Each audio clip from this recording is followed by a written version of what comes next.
después de cada, al final se va a hacer una juego de preguntas, se va a hacer el rol de preguntas, ¿sí? Entonces, bueno, si ahorita me van a pasar las semblanzas curriculares.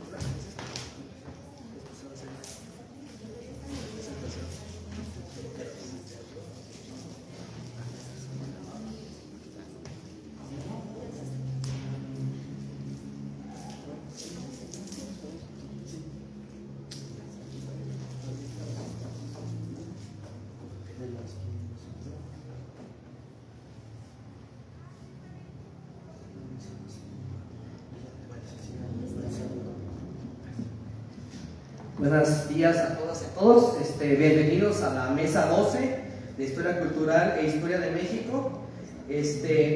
Vamos a iniciar la primera conferencia, es de Francisco Miguel Manríquez Alvarado de la Universidad Michoacana San Nicolás de Hidalgo, y vamos a ver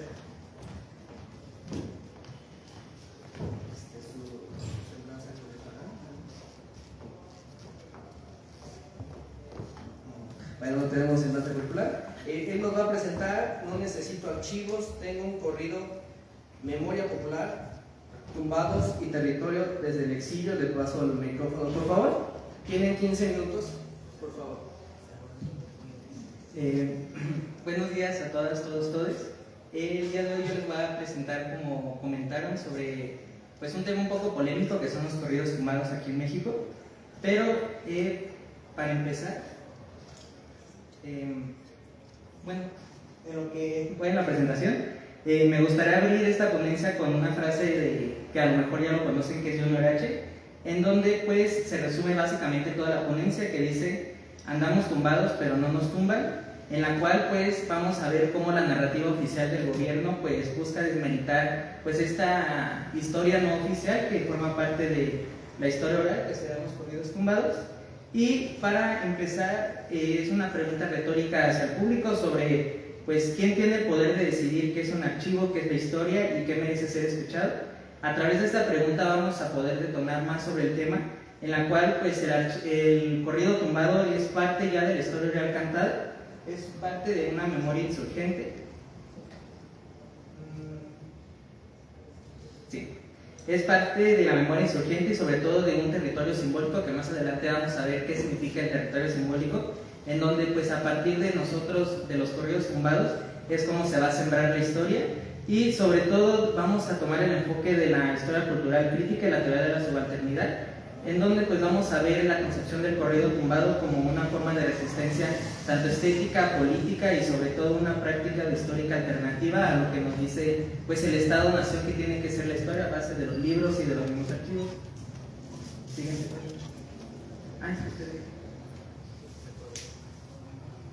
Sí.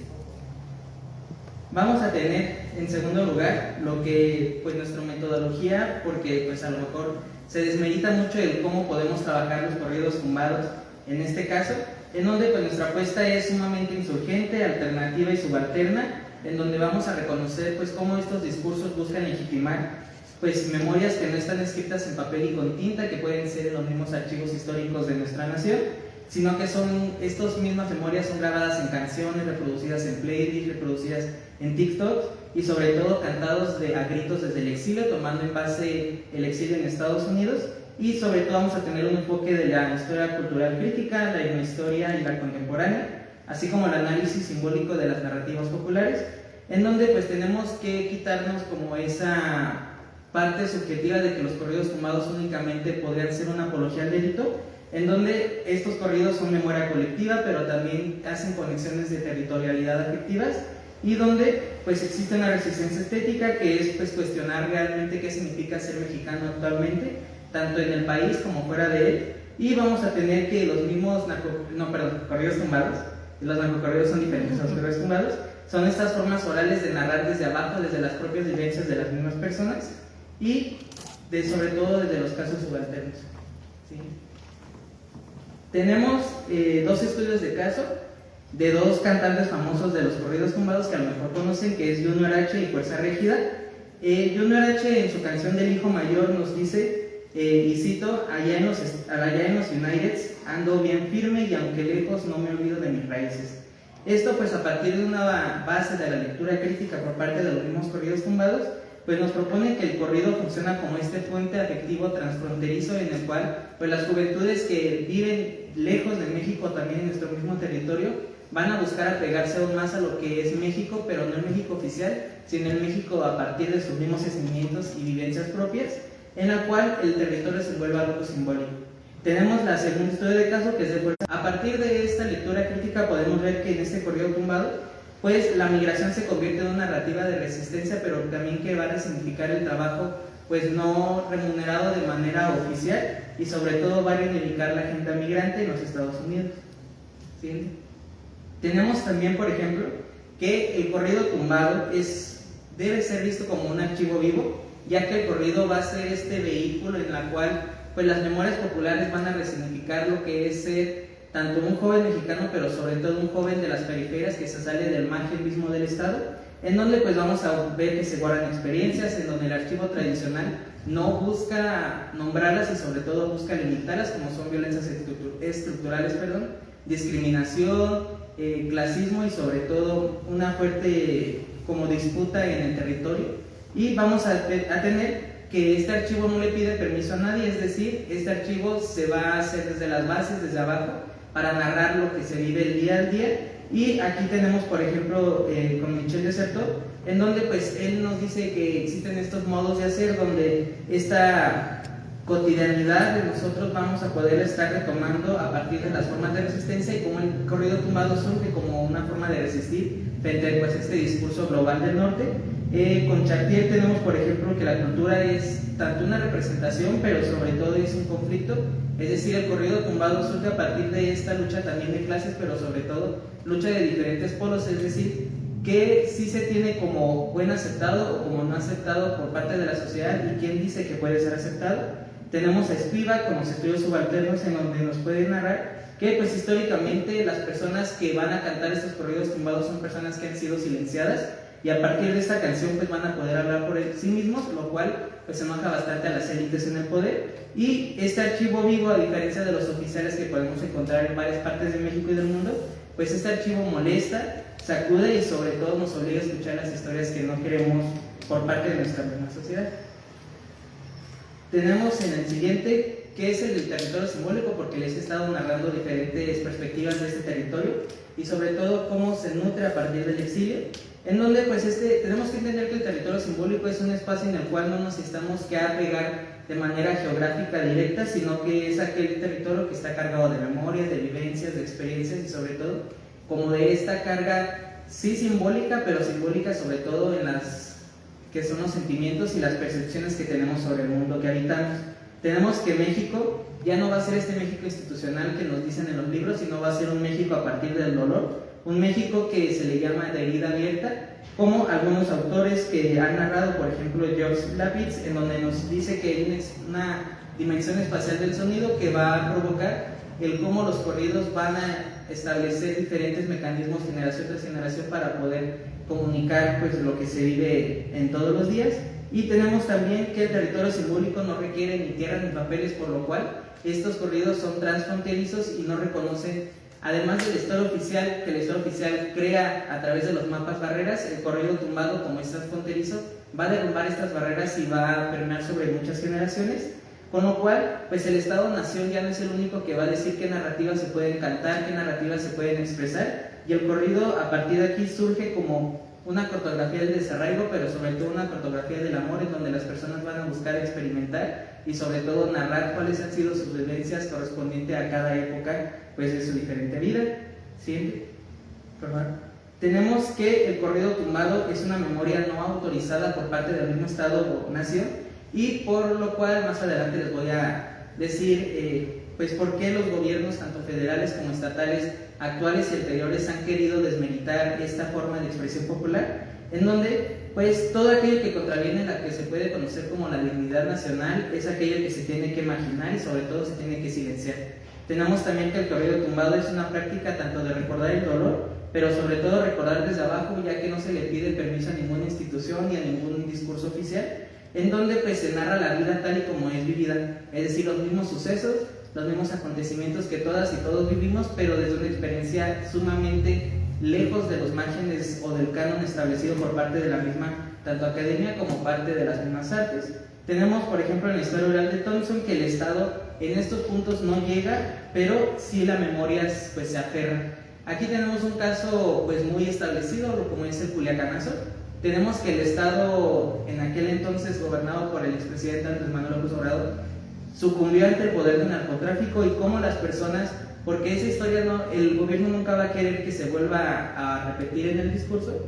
Tenemos entonces que el corrido tumbado va a buscar diferenciar y que sí y que no ha pasado a través de lo mismo historia oral, y cómo este corrido tumbado pues no es solo música, sino también es un acto de memoria política. Siguiente.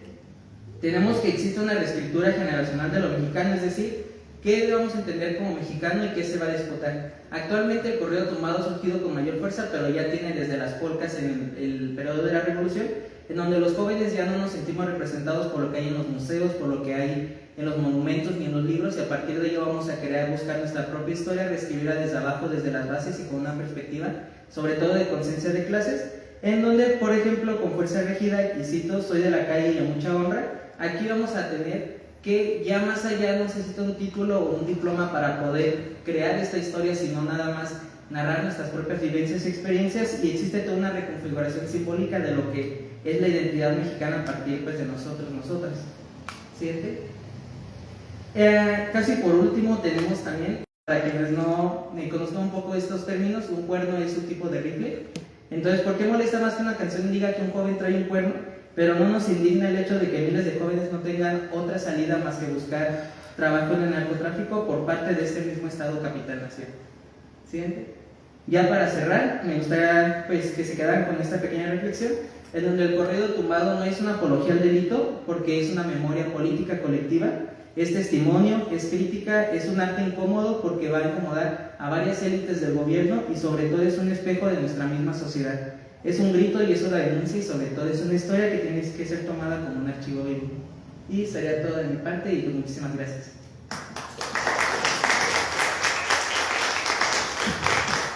Agradecemos al profesor, un interesante tema tabú, ¿verdad? Como que socialmente en algunos grupos, como él acaba de comentar. Ahora, permítanme un momento, continuamos la mesa con la profesora Irma. Voy a leer la semblanza curricular, permítanme un momento, creo que sí la tenemos. Irma Hernández Bolaños, licenciada en Historia por la UNAM, FES Acatlán, convención honorífica, también profesora de tiempo completo definitivo de la licenciatura en Historia, UAM 1, UAM Iztapalapa, profesora del núcleo básico de posgrado en Humanidades, líneas de investigación, líneas de Historia en la UAM 1, así como profesora de asignatura en la licenciatura de Historia en la Facultad de Estudios Superiores de Acatlán, coordinadora de la línea en Historia del posgrado en Humanidades de la UAM 1, candidata a investigadora del Sistema Nacional de Investigadores CONACYT. Forma parte del comité editorial de la revista Signos Históricos, del comité editorial de la Red Nacional de Licenciaturas en Historia y sus cuerpos académicos, y también miembro de la Red de Licenciaturas en Historia y sus cuerpos académicos, RENALICA, y de Historiadores de las Ciencias y las Humanidades.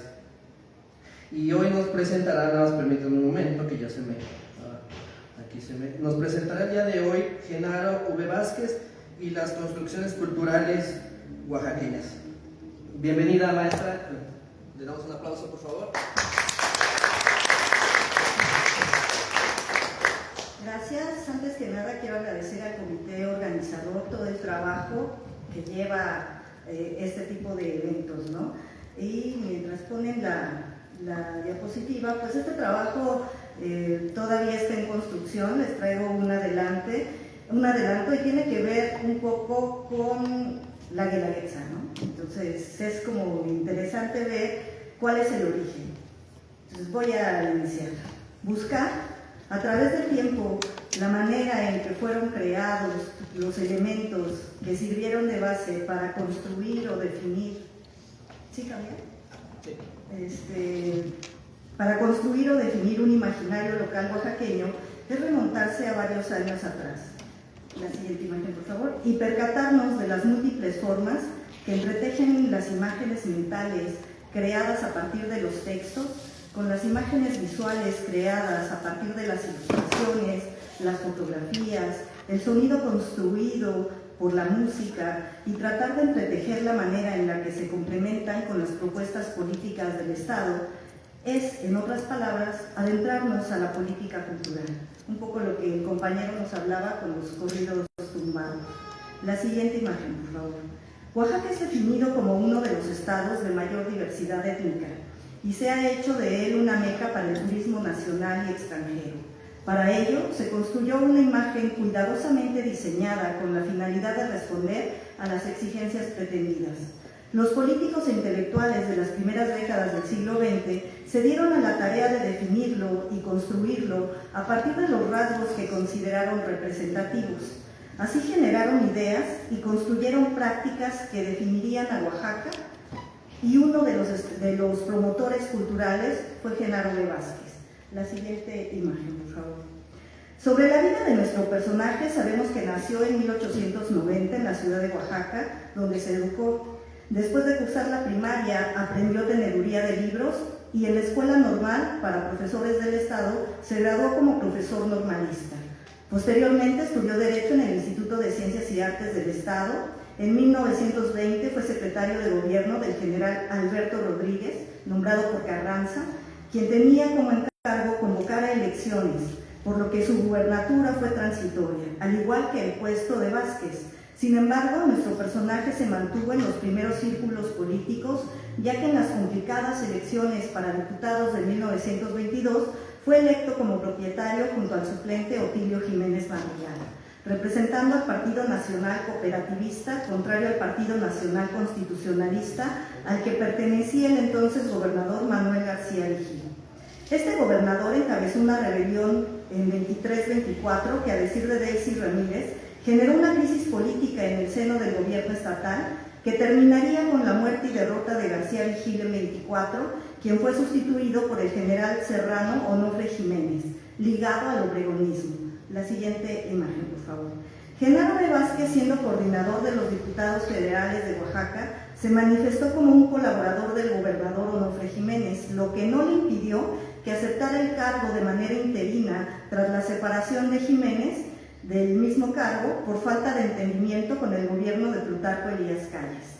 La siguiente imagen, por favor. Este acto marcó el cambio en el escenario político oaxaqueño. Una nueva generación de políticos llegaba y el cambio de militares a civiles se hizo notar en el Estado. Entre ellos estaba Genaro de Vázquez, quien era partidario del callismo, lo que le valió el apoyo del presidente. Al llegar al gobierno, la situación financiera de Oaxaca era difícil, ya que tras la rebelión generada por Jiménez, la hacienda pública estaba en malas condiciones, aunque a decir de Rogelio Aguilar, dictó decretos que favorecían el desarrollo económico, fomentando la minería, los negocios industriales o agrícolas, sobre todo los cultivos regionales, de mayor demanda en los mercados nacionales y extranjeros. Actos que en algún momento le ocasionaron críticas. Y es precisamente en su interinato cuando en Oaxaca se comenzó a establecer con vigencia los partidos socialistas, por lo que se promulgó la primera ley del trabajo en la entidad. A decir de Ramírez, este periodo estuvo identificado con el socialismo, es decir, la aspiración a elaborar reformas sociales e incluso la integración del elemento indígena en el proyecto estatal, del cual formó parte la articulación política y cultural del gobierno de Vázquez. La siguiente imagen. A Vázquez le interesó construir referentes simbólicos culturales para los oaxaqueños, posiblemente influenciado por la cercanía que tuvo con el historiador Manuel Martínez Gracida, ya que tras su muerte compró parte de su obra sobre la historia de Oaxaca. Dictó en 1926 la Ley de Instrucción Primaria, donde se comenzó a reunir dinero para la educación, Posiblemente una medida no muy popular, ya que se determinó que el ayuntamiento cobrara 24 centavos mensuales a todo ciudadano, tuviera hijo o no. Además, nombra al profesor Policarpo T. Sánchez como jefe del Departamento de Instrucción Pública, lo que nos recuerda que una de las políticas importantes que se generó en los gobiernos posrevolucionarios fue la construcción, expansión y desarrollo de un sistema educativo público. Lo cierto es que para febrero de 1927 el Departamento de Educación Pública dio a conocer el Plan de Acción Educativa y Social, donde se muestra pleno interés por generar un nuevo orden cultural, puesto que los domingos se destinarían a efectuar las llamadas sesiones culturales, desarrollando temas relacionados con las riquezas artísticas, arqueológicas, históricas, científicas de cada población, llevando por medio de ella lo que ellos denominaban el espíritu creador de la raza. La siguiente imagen, por favor.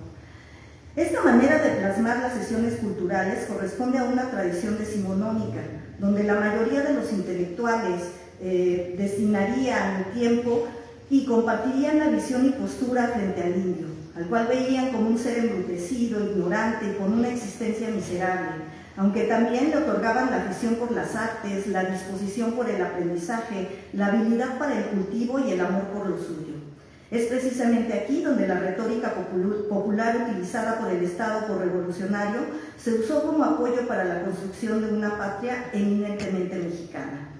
La ideología del Estado revolucionario permitió la aparición de nuevas posturas que tenían como finalidad desentrañar la esencia de lo mexicano, enfocándose para ello en la vida rural que prevalecía vigorosamente y ofrecía un amplio mosaico cultural, el cual podía ser explotado a favor de la nación que se forjaba. La siguiente imagen, por favor. Los pueblos indios y sus manifestaciones culturales no representaban una meta en sí para la formación de la conciencia mexicana, ya que al final debía predominar la sociedad mestiza y el pensamiento occidental, pero eran referentes importantes para las sesiones culturales planteadas por Genaro Vázquez. Por ello, se aceptaba con orgullo esa originalidad creadora de la raza, por lo que se pensaba construir espacios para que se expresaran desde el ámbito popular. Esta visión de lo popular ya se había planteado desde 1921 en la crónica oficial de la celebración de la consumación de la independencia, donde se indica: cada país tiene manifestaciones vigorosas y propias de un arte peculiar que se gesta en la fuente espontánea y primitiva de las clases humildes. Por lo que el nacionalismo revolucionario y cultural se comenzó a gestar en Oaxaca de la mano de su gobernador, dando inicio al proceso identitario oaxaqueño, donde los elementos que confluyeron para lograr esa oaxaqueñización corresponderían a lo dictado en las sesiones culturales. La siguiente imagen, por favor. Genaro de Vázquez para 24 señaló: el jacobinismo revolucionario de algunos gobernantes oaxaqueños contra ancestrales costumbres de los pueblos del Estado siempre resultaron contraproducentes para la ratificación del alma popular. ¿Qué gobernante con tal experiencia no verá en lo sucesivo la ratificación de costumbres y de medio en el Estado? Solo podrá conseguirse estimulando y fomentando el contacto de los indios con la civilización y creándoles tantas escuelas cuantas iglesias existan en cada pueblo. Así, Vázquez se destacó no solo como político o escritor, sino como compositor musical, que, como se indica en la revista Oaxaca Cultural, cantó a su provincia y a su estado natal con voz alegre y sencilla, vibrante y con sabor de una época emocional. En su haber compuso 17 piezas musicales. Además, pudo reunir en varios libros otras tantas. Muestra de ello su obra Música Popular y Costumbres Regionales del Estado de Oaxaca del 24, y dentro de su repertorio musical destacan las marchas Viva Oaxaca, Presidente Juárez, las canciones Cobarde Corazón, A María, el Vals de las Flores, el son popular Ahora que Vuelvo y el corrido del Chiflido. Como vemos, además se incursionó en diversos géneros musicales. La siguiente imagen, por favor. Después de su periodo como gobernador, Vázquez se supo mantener dentro de los primeros círculos de la política, primero como senador y después como secretario general del Partido Nacional Revolucionario, director de Derechos Agrarios, jefe del Departamento del Distrito Federal, ministro de la Suprema Corte de Justicia, promotor del primer Congreso Indigenista Panamericano, fundador del Instituto Nacional Indigenista y como Procurador General de la República en el gobierno de Lázaro Cárdenas. La siguiente imagen, por favor. Durante su participación como funcionario público no dejó de trabajar en diversas obras. Por ello fue nombrado miembro de la Sociedad Mexicana de Geografía y Estadística de la República Mexicana y falleció en el Distrito Federal en 1967. Finalmente, la familia de Genaro B. Vázquez se ha dedicado a la política y su legado queda en dos lugares: la obra del historiador Manuel Martínez Gracida, que compró y posteriormente la familia puso en resguardo del Estado y que se encuentra en la Biblioteca Pública Central Margarita Maza de Juárez, y la personal, que se encuentra en su propia biblioteca particular. La siguiente imagen, ¿no?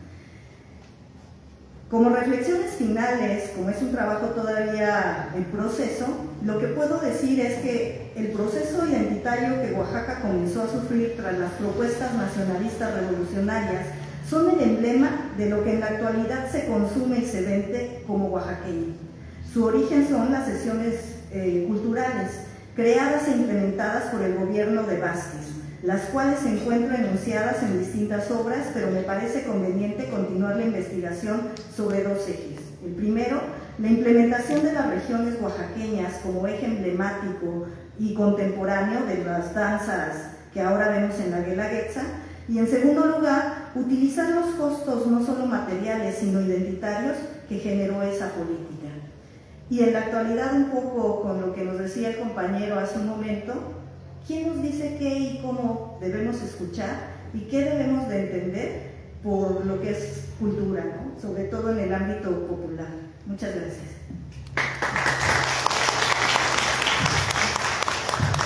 Muchas gracias, maestra. Agradecemos participación. Nada más permítanme que estaban.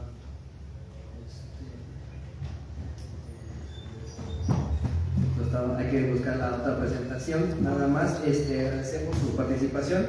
Ahora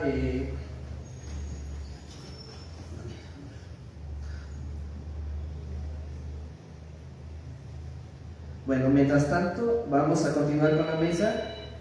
La siguiente ponencia son de los profesores. Nada más permítanme un momento, que nos mandaron en Bluetooth la presentación aquí con fallas técnicas, ¿verdad? Pero han sido muy interesantes las propuestas que hemos escuchado de nuestros compañeros panelistas, porque nos hablan de estas culturas populares, estas culturas que son pues no gubernamentales, ¿verdad? La cultura no gubernamental, o la cultura esa más dura, ¿no? Más densa, ¿no? Esa cultura oficial, y pues esas manifestaciones que nos han manifestado el día de hoy con estas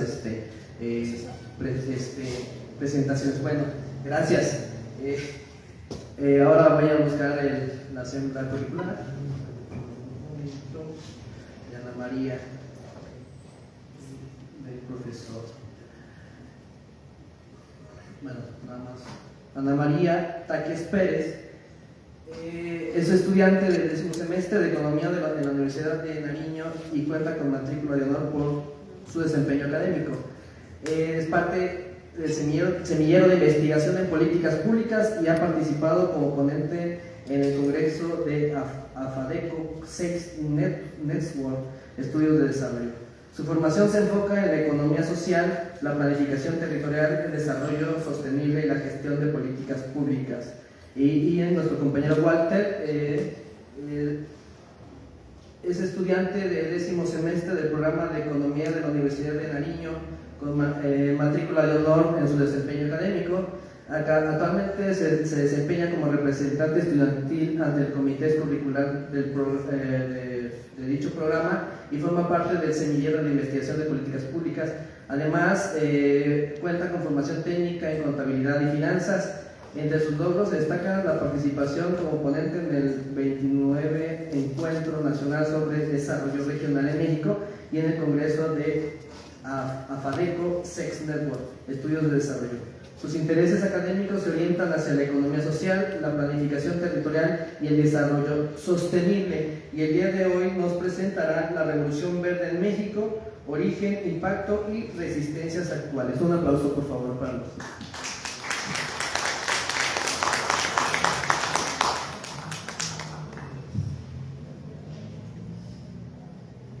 Bueno, muy buenos días con todos. En esta ocasión, como lo dijo mi compañero, vamos a hacer la exposición del trabajo titulado La Revolución Verde en México, Origen, Impacto y Resistencias Actuales, presentado por mi compañera Ana María Taques y mi persona Walter Beira. Bien, siguiente por favor. Podemos iniciar con lo que es haciendo una breve introducción o contextualización sobre la Revolución Verde, la cual se entiende como una iniciativa encargada de mejorar la productividad agrícola a través de los famosos paquetes tecnológicos. Estos paquetes tecnológicos incluyen lo que viene siendo la implementación de maquinaria en la agricultura, así como el empleo de semillas modificadas genéticamente y con ello la obligatoriedad de uso de los agroquímicos para obtener buenos resultados en la agricultura. Esta iniciativa fue impartida por los Estados Unidos a mediados del siglo pasado para hacer frente a una crisis alimentaria que se vivenciaba en aquella época. Teniendo en cuenta la esencia y la importancia de esta iniciativa en la producción agrícola, resulta muy interesante mirar cuáles fueron las causas que la originaron, cómo se fue desenvolviendo y qué impactos ha generado en la agricultura mexicana y en los campesinos. Siguiente. Bueno, podemos catalogar las causas básicamente en tres que son las más relevantes. En primer lugar, tenemos una crisis alimentaria global con un origen debatido. Se dice que tiene un origen debatido ya que había una perspectiva un tanto malthusiana, por así decirlo, en la cual se consideraba que la producción de alimentos no podía abastecer a la población existente. Sin embargo, esta perspectiva era un tanto limitada y por otro lado extremista, ya que, por ejemplo, hoy por hoy nos damos cuenta que la producción de alimentos en el mundo, por el contrario, se está produciendo de más y se está desperdiciando gran cantidad de alimentos. El verdadero origen de la Revolución Verde tiene raíces más hondas, las cuales remontan inclusive desde la Revolución Industrial, cuando los países priorizaron el desarrollo urbano industrial como referente de desarrollo y de progreso, desatendiendo las condiciones del campo, ante lo cual se genera la segunda causa, que es el abandono del campo por parte del Estado y con ello la migración campo-ciudad, ya que los campesinos estaban en búsqueda de mejores oportunidades. Finalmente, con el paso de los años, se llega a mediados del siglo pasado. Con la finalización de la Segunda Guerra Mundial, las crisis alimentarias globales se habían incrementado y con ello llega la Guerra Fría, entendida como la disputa ideológica política entre Estados Unidos y la extinta Unión Soviética para definir qué modelo debía imperar en el mundo. Estados Unidos aquí catapulta, por así decirlo, a la Revolución Verde como la alternativa ideal para alinear más países a su mandato o a su ideología. Es así como esta iniciativa llega a los distintos países del mundo y promueve al mismo tiempo el capitalismo a través de la vía agro. Siguiente, por favor. Con estas causas que mencioné podemos ahora hablar del contexto mexicano, cómo se encontraba el país en el momento de la llegada de la Revolución Verde. Aquí el Estado estaba condicionado, caracterizado, según nos expresa González, por un Estado post-revolucionario, donde se había dado una redistribución desigual de tierras, en la cual se hizo favorecimiento al latifundio y a los empresarios. Al campesino se lo dejó de lado, ya que si bien es cierto, se hizo una redistribución importante, no se priorizó al campesino, se lo fue dejando de lado y no se tuvo en cuenta que necesitaba también medios de subsistencia, más hectáreas para superar las líneas de la pobreza. Se lo dejó simplemente relegado como mano de obra para los latifundistas. Es así como se hizo una imitación de un modelo centrado en la industrialización urbana. Si el verdadero modelo, el original implementado por Europa con la revolución industrial, ya presentaba falencias al desatender el campo, entonces podemos imaginar cómo impactó en México, que trató de imitarlo o copiarlo con condiciones económicas, sociales muy distintas. Y así fue como se originó una agricultura sin apoyo estructural que desatendió al campo y al campesino. Siguiente, por favor. Finalmente es como se dio inicio a la Revolución Verde. Según nos expresa la Secretaría de Agricultura y Desarrollo de México, esta se dio oficialmente con una asociación con la Fundación Rockefeller, en la cual se hicieron diferentes estudios a la producción de trigo para obtener una mejor variedad. Finalmente se logró tal acometido y se obtuvo una variedad de trigo con mejor rendimiento a los tipos de trigo convencionales que siempre se aplicaron en la agricultura. Si bien es cierto, se dio una solución a la crisis alimentaria de la época, se fueron generando problemáticas que mi compañera las expresará más adelante. Con el inicio de la Revolución Verde se implementó semillas híbridas y los agroquímicos en la producción de los distintos alimentos, así como se logró un aumento en la productividad y la expansión del modelo capitalista a través de la vía agro, como lo mencioné anteriormente. Bien, una mirada al origen del modelo, como lo explicó mi compañero, nos muestra que desde las décadas de los 40 y 50 el modelo fue presentado como una solución definitiva para modernizar el campo mexicano. Pero como ocurre con muchas de las propuestas de progreso que son impuestas desde afuera, esta modernización no se dio para todos, ni mucho menos llegó en igualdad de condiciones. Siguiente, por favor. Es por esto que detrás de la imagen de tractores, fertilizantes y semillas modificadas se ocultaban transformaciones profundas que marcarían negativamente a generaciones enteras. De esta manera, la Revolución Verde, las consecuencias no solamente fueron técnicas o económicas, sino que, como lo vamos a ver, fueron más allá, fueron consecuencias estructurales, sociales y ecológicas. Siguiente.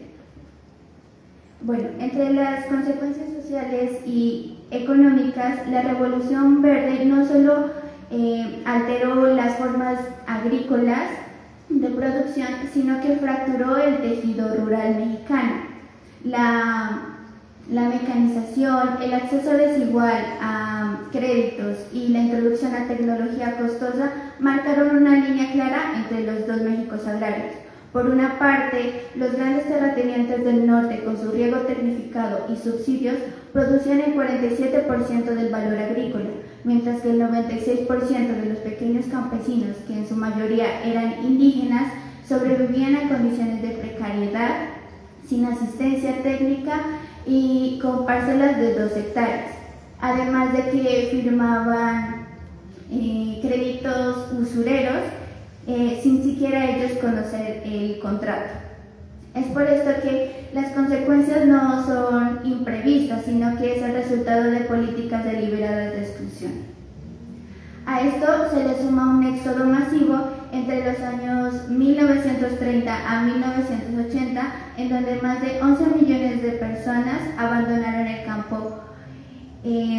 Y de esta manera México pasó a ser predominantemente rural a ser predominantemente urbano, dejando así una población mayoritariamente envejecida, sin fuerza joven y sin la posibilidad de continuar con los conocimientos ancestrales.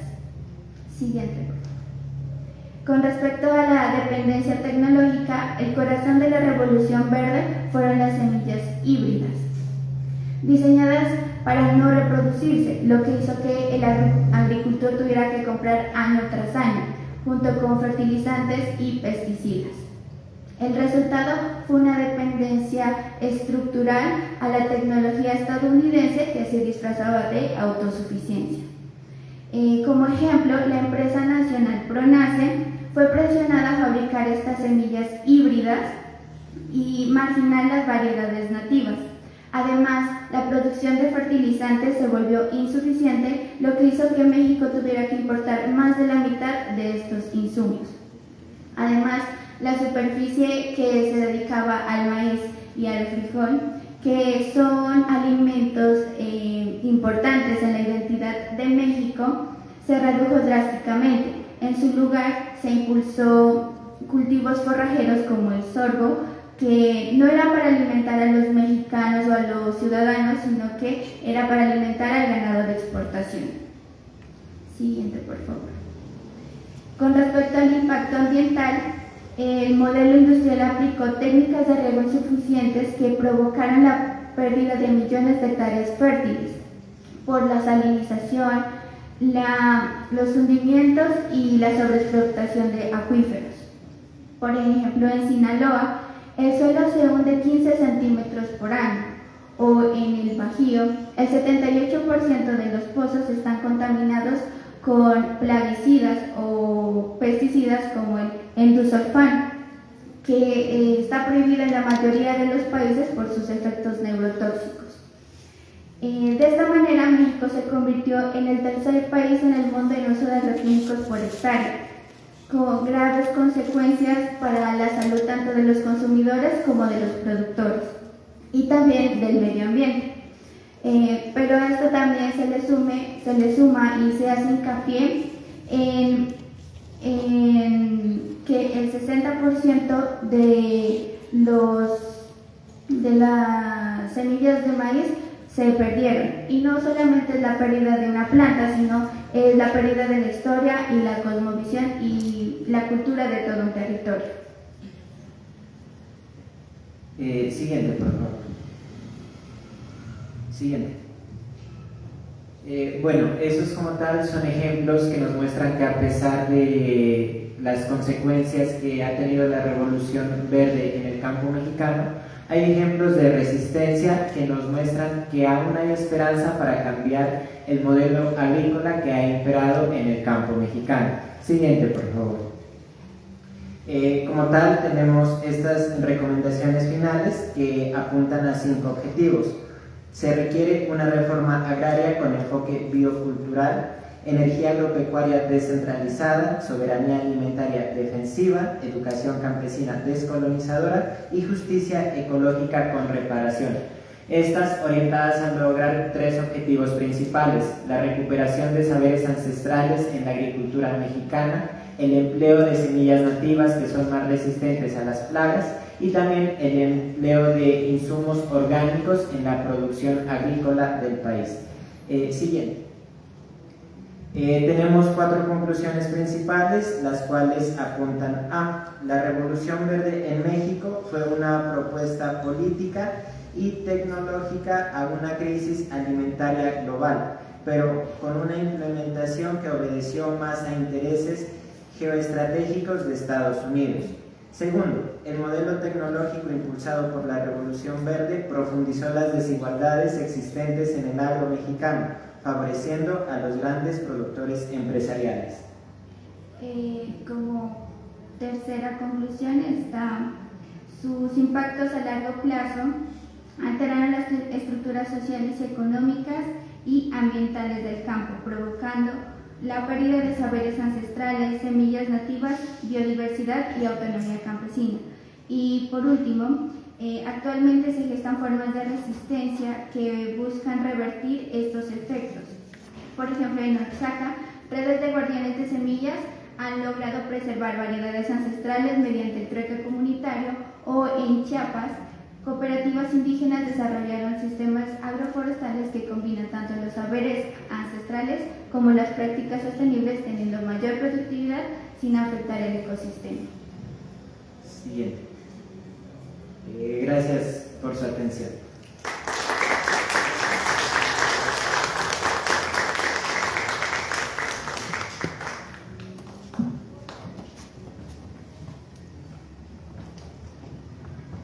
Muchas gracias. Los tiempos apremian, entonces vamos a dejar, yo creo que lo más interesante hasta el final. Quien quiera hacer sus preguntas, por favor, son temas muy diversos, son muy interesantes los 3 temas, pero a la vez convergen en una realidad concreta que es nuestra, el siglo XX, ¿no? Pero lo demás es realidad actual, ¿no? Lo que vivimos diariamente, ¿no? Entonces, si alguien quisiera, por favor, hacer, ahí tenemos ya. ¿Qué tal? Buenas tardes. Pues primero que nada, gracias por sus aportaciones. Son temas muy variados, pero tan importantes para la historia de México y sobre todo para rescate cultural, ¿no? Y trabajo político. En cuanto a los corridos tumbados, si nos podrías decir la diferencia, porque sabemos que pues está prohibido en México ya los narcocorridos, sobre todo por el llamado a la violencia que se ejerce, ¿no? Que obviamente en periciales le llamamos de otra forma, pero es la apología del delito. Entonces, esta parte, ¿cuál es la diferencia entre el narcocorrido y los corridos tumbados? Y por qué los corridos tumbados en un inicio surgen como protesta, como para declarar también la situación social, política y cultural del país. Francisco, ¿verdad? Y bueno, en cuanto a la maestra Irma, que pues es mi segunda alma mater, la FES Acatlán. En este caso, nos parece importante, bueno, a mí como normalista, me parece muy importante el tema de Lucio, de Genaro Vázquez, porque pues Lucio Cabañas fueron normalistas rurales, precisamente de la normal de Isidro Burgos, de Ayotzinapa, fueron normalistas que hacen esta parte de la vanguardia, en donde son normalistas muy completos, son tan completos que son artistas y políticos y revolucionarios, sobre todo para la época de los 60s, y desafortunadamente son perseguidos, es asesinado, todavía hay mucha tela de que cortar en relación a su investigación, y eso es lo que me gustaría que nos hablara pues muy brevemente qué posibilidades hay acerca o en torno de su muerte, y sobre todo que tiene mucha tela de dónde cortar esta investigación de Lucio, porque ya no se habla de Lucio Cabañas. Yo tuve un maestro que es nieto de Gracida, y este maestro también es normalista, se llama Gracida, vive ahí en Oaxaca, y es todo su papel histórico para México es también muy importante en cuanto a la formación de las normales rurales o de las normales como pensadores, como revolucionarios, porque ahorita pues obviamente se están oprimiendo y están desapareciendo las normales, que es otro tema también importante que igual y como docente de Acatlán nos gustaría que también lo investigara, porque vemos que le apasiona mucho el tema. En cuanto a la parte de la Revolución Verde de Ana María de Walter, en el desarrollo sustentable nos manejan 17 puntos iniciales, y uno de ellos es la salud y la alimentación, ¿no? Pero ¿qué relevancia tiene el usar el transgénico dentro de nuestra alimentación que causa cáncer y ya se vio a nivel mundial las investigaciones? ¿Cómo es que su contribución en cuanto a su investigación podría reflejar esta parte de resultados, estos estragos en la salud de nuestros y nuestros mexicanos? Gracias. Gracias. Así en orden. Sí. Pues primeramente, sí existe una gran diferencia entre corrido tumbado y el narcocorrido. El corrido tumbado pues nace dentro de la misma corriente que fueron las polcas en la era de la Revolución, y pues se asemeja mucho a esta, no enaltecer, pero resignificar diferentes figuras de la historia y actualmente pues diferentes vivencias o nuevos íconos dentro de la historia popular. Y el narcocorrido pues es como un subgénero alterno al mismo corrido tumbado, aunque como ya señaló de que pues ya está penalizado en varios estados y pues ya hasta la misma línea del gobierno federal es prohibir y menoscabar cualquier expresión de narcocorrido. Lo que realmente desde mi perspectiva es lo que le molesta al Estado-Nación mexicano o al gobierno mexicano de cualquier nivel o cualquier autoridad, no es el contenido del narcocorrido, sino quién lo canta y quién lo reproduce, porque al ser un corrido o un subgénero del mismo corrido que no está regulado por parte del Estado, le incomoda que realmente se exprese lo que se vive en el país.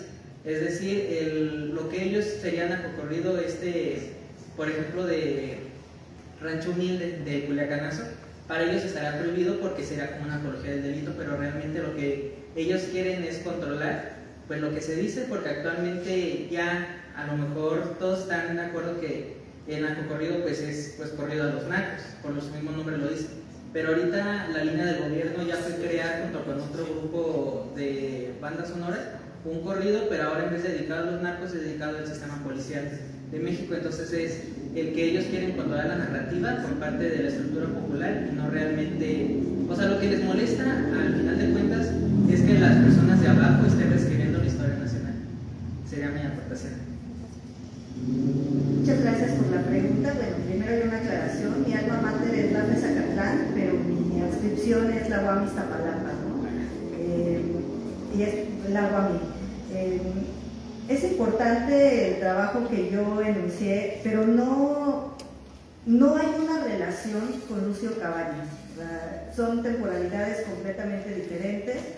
El personaje que yo traté puede ser incluso contrario a lo que enuncia el compañero por la temporalidad. Entonces nace en el Porfiriato, forma parte de la élite, que eran los educados, trabaja y se forma como profesor, lo que le da también una visión de lo que el Estado cree que necesitan los indios saber. Por eso yo enunciaba esta parte de que se ven embrutecidos, dicen, ¿no? Entonces es muy claro saber hacia dónde va la política posrevolucionaria, que dice, ¿no? Viene la revolución, hay un corte y una transformación. No, hay también una serie de continuidades culturales con el Porfiriato. Forma parte de la visión del indio, ¿no? Lo vemos en el mural, puede ser una base muy interesante dentro de la construcción imaginaria, pero en el ámbito social las cosas no se transforman tanto y no se deja de ver al indio que después va a ser indígena de la misma manera. Y esta lámina, ya no me dio tiempo de explicar, forma parte del desfile racial que se da en los años 30, y este desfile racial ustedes lo pueden ver en las caras. Débora Pool tiene un trabajo muy bueno sobre el desfile racial oaxaqueño, donde por primera vez se regionalizan las razas y se comienza a ubicar por sectores, lo que en la actualidad vemos en la Guelaguetza, ¿no? El Valle de la Piña, que es etcétera, etcétera. Y que acaba de pasar la Guelaguetza y hay una controversia dentro de las regiones. Si nosotros vemos el vestido de la tehuana, decimos, es el mismo, pero entre ellos hay conflictos. Entonces, Tehuantepec dice, es nuestro, y ahora en esta Guelaguetza, Ixtepec señaló, vamos a ir vestidos de tehuanas. Y hay además, yo por eso les decía, ¿quién nos dice qué es cultura y qué es cultura popular? Cuando desde el Estado, por eso es un poco contrario a lo que dice el compañero, desde el Estado en estos años se está gestando una cultura que nosotros decimos, no, es popular. No, es el Estado, y el Estado lo pensó de esa manera para que el pueblo tuviera una cultura representativa, ¿no? Entonces, si en esos años nosotros vemos cómo se van construyendo en los estados los distintos referentes simbólicos, vamos a ver las misiones culturales que en Oaxaca le llamaron las sesiones culturales, ¿no? Donde se crea una música, una danza, una vestimenta, y en el caso de Oaxaca decían, es que esa ropa no es de la zona, no importa, es bonita, hay que ponerla, ¿no? Entonces se construye un imaginario simbólico del deber ser y la gente lo consume, porque también es para el de afuera. Los de afuera, en la época actual, ven la Guelaguetza y dicen, wow, ¿no? Tiene una tradición muy ancestral, ¿no? En los pueblos, hasta hace unos 3 años, la gente no conocía la Guelaguetza. Y ahora vamos a las comunidades y hay Guelaguetza, ¿no? Entonces, es algo oficial. La cultura tampoco, es cultura popular y sale de la nada. No, también hay otros intereses políticos que están inmersos, ¿no? Entonces creo que esa es la parte que a mí me gustaría enunciar. Gracias. Sí, respondiendo a su pregunta, es muy cierto lo que dice respecto a la parte de los objetivos de desarrollo sostenible, los cuales puntualmente son 17, y nosotros al culminar la exposición resaltamos en la parte de recomendaciones 3 propuestas claves para en cierta medida revertir los efectos nocivos que ha tenido la Revolución Verde, tanto en la agricultura como en los campesinos y demás esferas de la sociedad mexicana. Estas 3 propuestas, como lo dije, apuntan a lo que es la recuperación de saberes ancestrales, pero no con el hecho de volver a lo ancestral o a lo antiguo para retroceder, sino hacer una cohesión con técnicas modernas de producción agrícola para obtener mejores resultados, pero sin dañar el agro. La otra alternativa era la promoción y recuperación de semillas nativas. Hoy por hoy nos hemos dado cuenta que esto sí se le ha dado más importancia en México. Por ejemplo, la presidenta actual, Claudia Sheinbaum, ha sido fiel promotora de recuperar lo que es el maíz nativo de aquí de México. Y como otra alternativa tenemos el empleo de los insumos orgánicos. Aquí los insumos orgánicos son cruciales en la parte que usted nos dice, ya que estos como tal no son dañinos ni para el medio ambiente, ni para los productores, ni para los consumidores, ya que el empleo excesivo de los agroquímicos en la agricultura mexicana es lo que ha generado distintas enfermedades. No solamente a nosotros como consumidores, ya que esto puede traer residuos y generar intoxicaciones, o con el largo tiempo son alimentos que como tal no tienen un verdadero valor nutricional. También está la parte de los productores que están expuestos a los agroquímicos por un mal manejo. Y en adición quiero complementar que como tal los objetivos de desarrollo sostenible a los que apuntan las 3 propuestas que planteamos son fin de la pobreza, hambre cero, salud y bienestar, trabajo decente, crecimiento económico, producción y consumo responsable, acción por el clima, vida de ecosistemas terrestres y alianzas para lograr los objetivos. La importancia que estas propuestas se alineen a objetivos de desarrollo sostenible dan la viabilidad que estamos encaminándonos a objetivos globales, necesidades que se deben cumplir para lograr un verdadero bienestar tanto para los mexicanos como para el mundo entero. Gracias.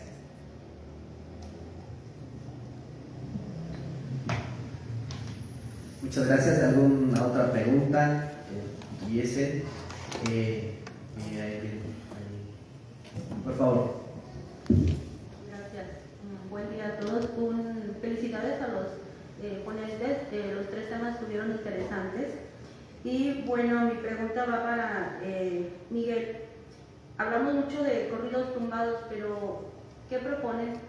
Sabemos que estás muy joven y que ahorita hay mucho énfasis en lo que es la juventud.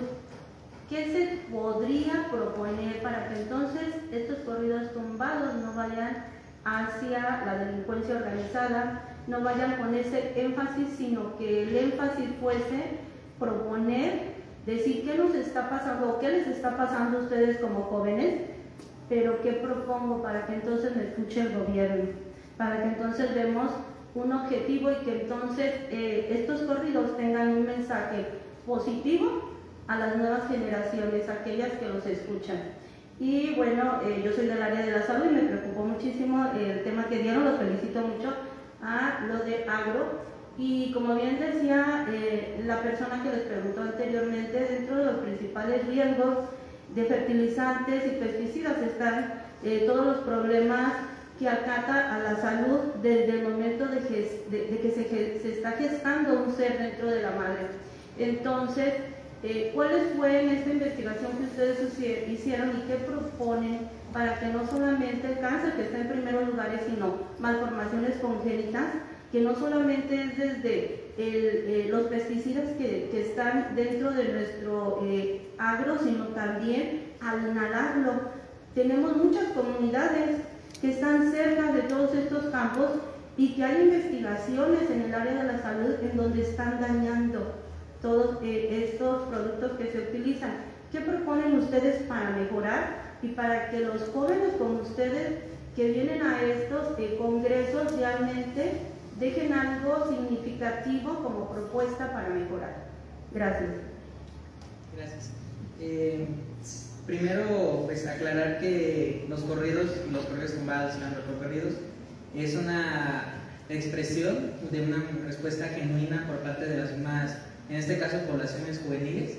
Y pues es ese discurso un poco de no hay que hacer tanta apología al delito, o que canten, por ejemplo, la presidenta decía, es que ¿por qué no pueden hacer corridos tumbados que no enaltezcan a ciertas figuras y sí al sistema de justicia o al sistema policial? Cuando realmente el día en que los corridos vayan a cambiar de esa narrativa va a ser el día en que nosotros como sociedad realmente veamos qué es lo que nos está afectando, es decir, la violencia estructural, las desigualdades socioeconómicas, las desigualdades contra las mujeres. Mientras todo eso siga permaneciendo en nuestro sistema, que es un sistema de un Estado capitalista neoliberal, realmente no vamos a poder cambiar lo que se dice en los mismos discursos, porque la juventud, al no tener estos espacios de encuentro y de expresión artística que podría salirse un poco de la norma, pues recurre a los mismos corridos, porque estos corridos pues es una historia donde no cabe ni en el INA, no cabe ni en los archivos, no cabe en las cátedras de las universidades, pero realmente es una expresión popular, y esa expresión popular pues se ve en las bocinas que por ejemplo ponen a diferentes artistas, y ya será debatible si realmente hacen apología o realmente, como comenté, es una crónica de nuestro presente actual. Pero si se quisiera cambiar, pues sería primero cambiar las desigualdades estructurales, sobre todo pues el Estado que impera en el mundo y que nos obliga a las juventudes a no tener... Se decía una frase que aquellas juventudes que por ejemplo viven en el exilio en Estados Unidos no emigraron por cumplir su sueño americano, sino porque su país no les ofrecía ni justicia ni futuro. Y sería principalmente eso. Gracias. Bueno, respondiendo a su pregunta respecto a qué alternativas planteamos, el gobierno mexicano, exactamente la Secretaría de Agricultura y Desarrollo, en 2022 sacó un comunicado en el cual expresaba que un gran problema de la agricultura mexicana es que los campesinos no están capacitados y por ende hacen un mal manejo o uso de los agroquímicos. Y también no es que ellos digan manejémoslos mal, sino que como tal, entre las consecuencias de la revolución verde está el empleo de las semillas modificadas genéticamente, las cuales, por así decirlo, son muy débiles y necesariamente requieren la obligatoriedad de uso del empleo de los agroquímicos, como lo mencionaba anteriormente. Ante las condiciones nuevas, por así decirlo, del campo mexicano, muchas plagas se hacen resistentes a los agroquímicos y por ende se hace necesario un uso más intensivo de los mismos para que las semillas modificadas genéticamente, que son un tanto débiles como lo mencioné, puedan resistir y puedan dar los resultados favorables en la productividad que se espera. Entonces ahí vemos que es trascendental hacer una capacitación a los campesinos para que le hagan un mejor manejo a los agroquímicos. Sin embargo, como tal, eso en el largo proceso al que apuntamos, ya que ahí rescato las tres alternativas que ya mencionamos, que es el empleo, uno, de saberes ancestrales, los cuales eran más amigables con el medio ambiente y con el entorno, eran más respetuosos, por así decirlo, con el mismo. Por el otro, la recuperación de semillas nativas, las cuales eran más resistentes y ya acopladas a las condiciones locales de México. Y por último, el empleo de los insumos orgánicos, los cuales no traen daño ni a los productores ni a los consumidores, y por el contrario se obtienen alimentos con un mayor valor nutricional. También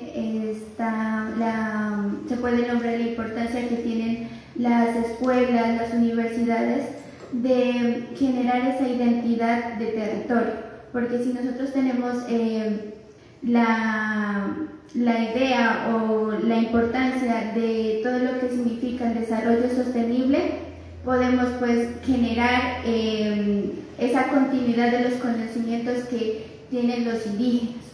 Por ejemplo, hay prácticas de insumos orgánicos como es el bokashi, como es los extractos vegetales o los biofermentos, que no necesitan de glifosato o de pesticidas, sino que son a manera pues más natural. Y también está la continuidad de las políticas públicas, como por ejemplo el programa de Sembrando Vida, y que fortalece los conocimientos ancestrales, de los cuales nosotros pues marcamos mucho la importancia.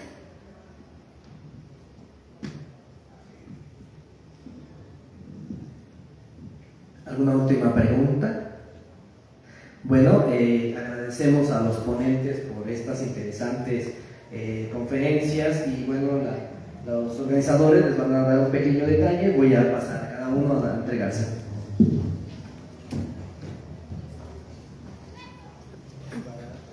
Francisco.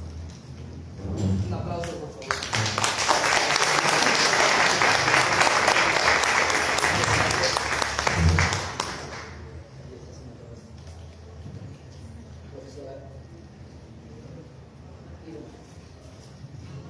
Muchas felicidades.